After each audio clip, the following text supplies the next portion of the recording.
Okay. Hello. This is Group One, Discussion Three. This is Kevin Cronin. Greg Allen. And okay, let's get to it.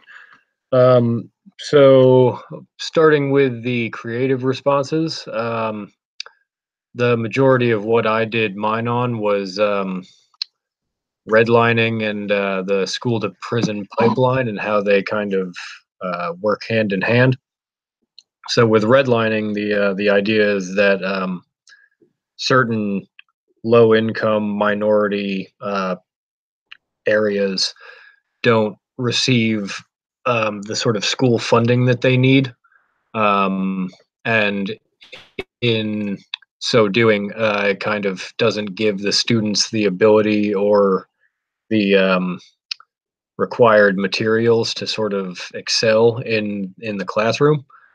Um, and then because they don't have the sort of opportunity in education, they will sort of fall away from it, fall away from their education, and in doing so, that you find sort of like mentorship and I guess stability elsewhere.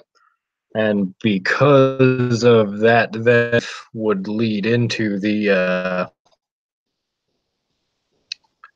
school to primarily like zero tolerance policies at school, which of the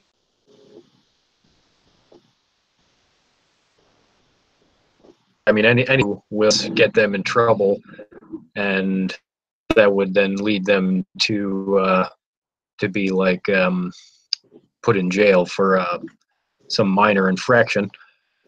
Yeah, and that was basically the general gist of what my creative response was about. Yeah, and I also kind of went off the um, school to prison pipeline, and I talked mainly in mine about how the school to prison pipeline is just one aspect of a a larger sense of institutional racism. Are you there? Can you still hear me?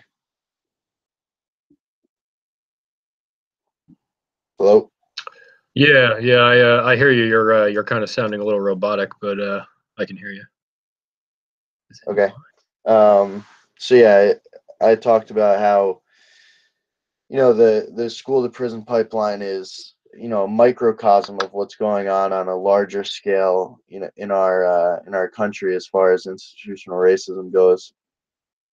So one thing that I talked about was the comparison of the idea of targeting minorities, especially people of color, how in schools for similar infractions or behavioral issues, we're uh, punishing students of color more harshly than we are white students, and we're giving out harsher punishments in lower income schools than we are higher income schools. So um, I looked at this comparison to kind of when there was the war on drugs. We were targeting black people for using the same drug in crack, um, but we were criminalizing it differently than we were cocaine. So it's the same drug. It comes from the same exact thing. It's just essentially a different strand per se, but we're sentencing crack users to much larger times in jail, and they're arrested way more frequently. So it's this idea of targeting black people and setting up the system so that they're meant to end up in prison, which really just shows where we stand as a country. Hello?